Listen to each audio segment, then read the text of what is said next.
राधे राधे दोस्तों। तो मैं आज आपको ब्लाउज से नापकर आपको ब्लाउज काटना सिखाऊंगी। तो इसके लिए हमें ऐसे ब्लाउज फैला लेना है।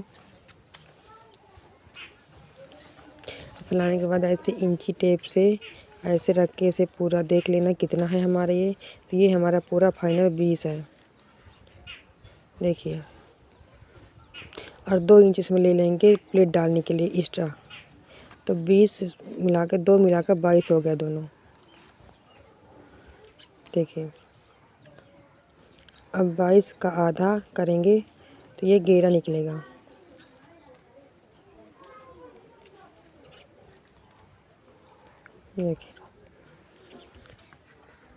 देखिए अब हम अस्तर को ऐसे डबल फोल्ड में फैला लेंगे। देखिए हमारा पूरा घेरा है, हम क्योंकि पहले से हम फैला लिए थे नाप के। ये डबल फोल्ड में है। अब इसकी लंबाई लेंगे 15.5, क्योंकि तैयार इसका 14.5 है। तो 15.5 ले लेंगे। 1 इंच दोनों तरफ काटने के लिए, सिलाई मारने के लिए हो जाएगा आधा आधा इंच। तो 15 में ऐसे निशान लगा लेंगे। और अब 2.5 इंच लेंगे इसके गले के लिए, और 3 इंच ले लेंगे इसके शोल्डर के लिए। और दोनों मिला के हमारा 5.5 तैयार है पूरा। आज इसकी मदद से पूरे लाइन लगा लेंगे। और शोल्डर आर्म होल की लंबाई है 6 इंच रखेंगे हम, क्योंकि हमारे 34 साइज़ का ब्लाउज है ये। और ऐसे ऐसे कोष्टक बना लेंगे। 1 इंच ऐसे रख के यहाँ पे गोलाई लगा लेंगे, दे देंगे।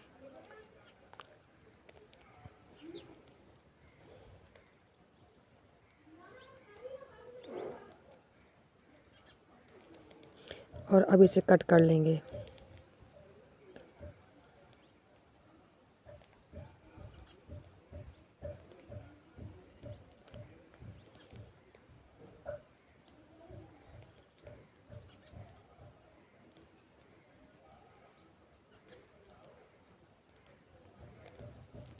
इसे कट कर लिए। और अब इसे खिसका लेंगे। खिसकाने के बाद इसी पार्ट को इसके ऊपर फिर से रख लेंगे और दूसरा पार्ट निकालेंगे। हमारा पूरा निकल रहा है दोस्तों। तो अब नीचे वाले पार्ट को हमें 1 इंच इससे लंबा रखना है।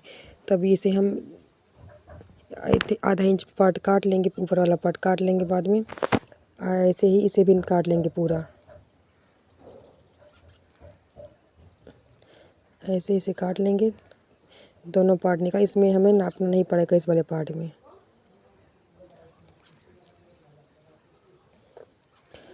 और अब इसे एक पार्ट को हटा देंगे, पिछले वाले पार्ट को। इसे बाद में 1 इंच काट कर लेंगे नीचे से, तो कम हो जाएगा हमारा। क्योंकि आगे वाले पार्ट में वो करना पड़ेगा, सिलाई मारेंगे प्लेटों की, तो फिर छोटा पड़ जाएगा। अब इसकी चौड़ाई लेंगे 2.5 इंच, इसकी फिर चौड़ाई 2.5 इंच लेंगे आगे वाले गला की। और इसकी लंबाई लेंगे 6 इंच।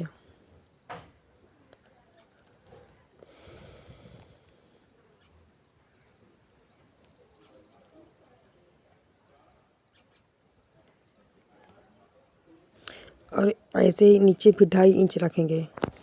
और इसे एक कोष्ठक बनाकर तैयार कर लेंगे। ऐसे और इसमें गुलाई दे देंगे इसे।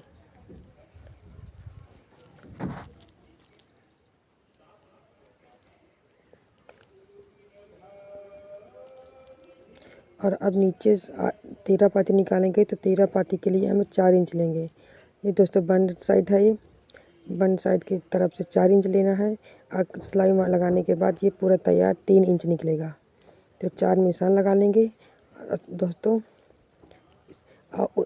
इस साइड लेंगे 3 इंच, ये खुले साइड है, फिटिंग के साइड। तो फिटिंग साइड से ले गए हम। और अब दोनों को ऐसे इंची टेप की मदद से दोनों निशान को मिला लेंगे। एकदम आसान तरीके दोस्तों बता रही हूँ मैं आपको ब्लाउज काटने के लिए।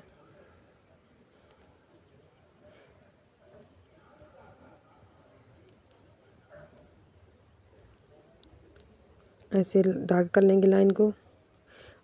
और इसी लाइन के ऊपर से हमें कट कर लेना है।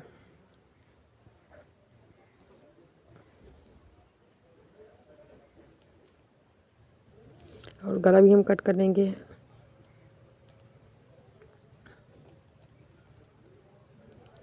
दोनों पार्ट हमारे कट कर तैयार हो गए, दोनों अस्तर वाले। तो इसे साइड रख देंगे।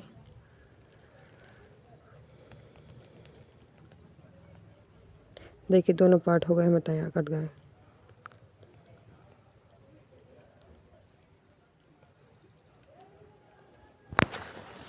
अब जो बचा हुआ कपड़ा है इसे हम आस्तीन काटेंगे।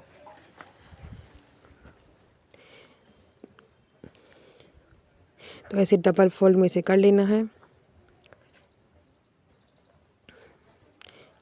और अब इसे एक बार और फोल्ड कर लेंगे।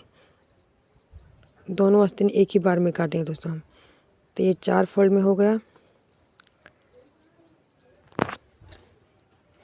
अब इसकी लंबाई है, आस्तीन की लंबाई है 10 इंच फिटिंग के बाद।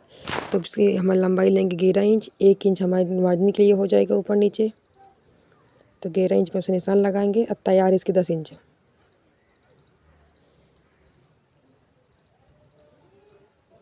और इस तरफ से लेना है हमें 3 इंच कम कर लेना है। तो 3 इंच कम करने के लिए हमें ऐसे 3 इंच नीचे रख देंगे और उसी 11 इंच में निशान लगा देंगे।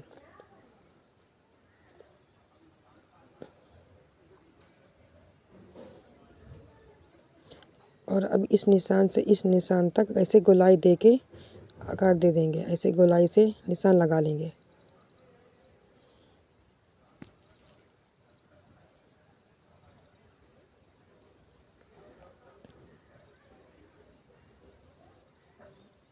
दोस्तों मेरी चाक छोटी सी बच्ची है तो वो इधर उधर कर दी है, तो मैं पेन से लगा लाई हूँ। आप लोग चाक से लगाइएगा।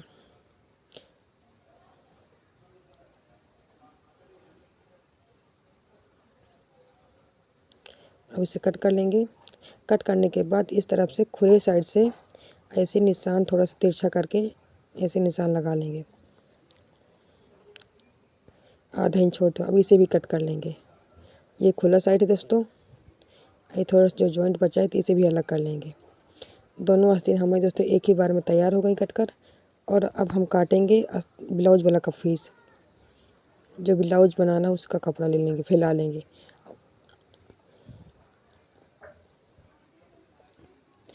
इस बार दोस्तों हमें नापना नहीं पड़ेगा, ऐसे ही कपड़ों को फैला लेना है उसी के नाप का, अस्तर के नाप का। डबल फोल्ड में ऐसे प्रेस कर देंगे तो सिकुड़ा न रहे। और जो अस्तर वाला पार्ट हम काटे हैं तो उसी पार्ट को इसके ऊपर रख लेंगे। तो दोबारा हमें इंची टेप से नापना नहीं पड़ेगा। इसी के नाप का ये वाला पार्ट भी निकाल लेंगे, जो ब्लाउज पीस है।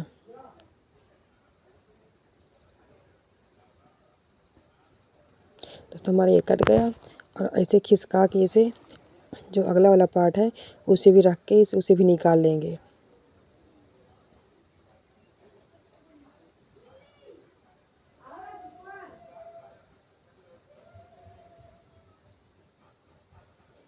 ऐसे ही रख लेना बराबर। और नीचे का तीरा पाती भी रख लेंगे। सब कुछ एक ही साथ निकाल लेंगे हम।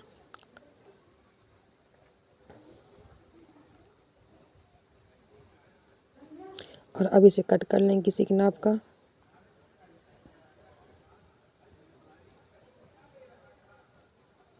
जैसे बना खिसके नहीं, उसी से नाप से काट लेना हमें पूरा।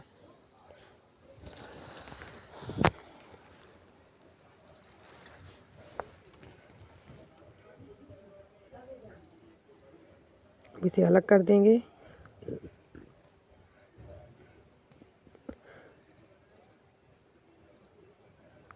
ऐसी जगह बनाते हुए अब ये नीचे का तीरा पाती भी निकाल लेंगे।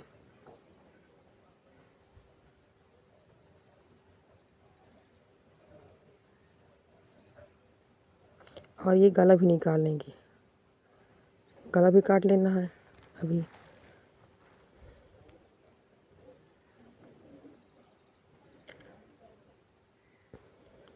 और अब दोस्तों जो ये दो आगे के पार्ट रहते हैं तो जो जुड़े हुए हैं तो इनको अब हम अलग कर लेंगे। आगे 2 पार्ट रहते हैं ना, उसी को हम अलग कर लेंगे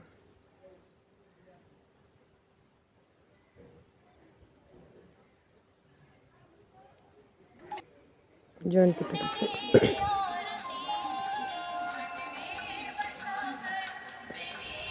देखिए दोस्तों हमें दोनों पार्ट कपड़ा वाले भी तैयार हो गए। कटकर और हम इसे निशान लगाएंगे। तो ऐसे मेरा थोड़ा सा कैमरा खिसक गया था दोस्तों, तो आप ये समझ जाइएगा। तो शोल्डर के ऊपर से रख के हम इसकी लंबाई है 15, तो इसका आधा 7.5 ले लेंगे, 7.5 निशान लगा लेंगे बीच में। निशान लगाने के बाद दोनों पार्ट में ऐसे लगा लेंगे बीचों बीच निशान, ऊपर शोल्डर से रखते हुए। और नीचे की प्लेट जो लेंगे हम, तो इसकी प्लेट की लंबाई लेंगे हम 3 इंच। 3 इंच लेंगे, आधा इंच नीचे सिलाई मारने में दब जाएगा, तो ये 2.5 इंच बचेगा ऐसे। और इसे आधा इंच दोनों कहती प्रेस करते हुए निशान लगा लेंगे, क्योंकि नीचे वाली प्लेट जो रहती है तो गहराई वाली रहती है, तभी हमारी कटोरी बनती है। और जो प्लेटें होंगी वो हल्का हल्का कपड़े के होंगे। अब इस प्लेट से ऐसे डार्क कर लेंगे पहले,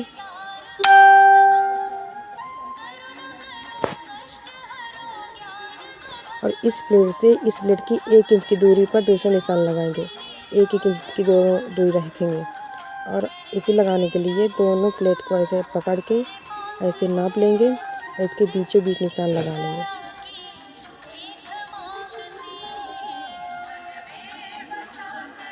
ऐसे।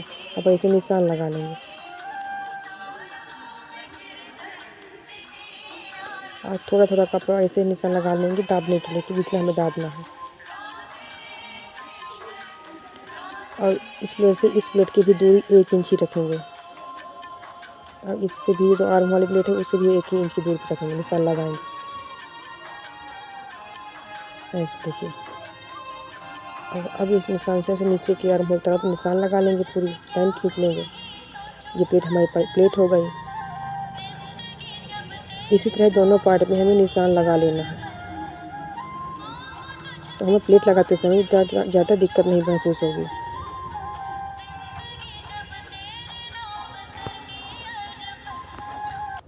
हमारी सारी प्लेट लगकर तैयार हो गई हैं। अगर कहीं गलती से समझ में ना आया हो तो प्लीज़ कमेंट में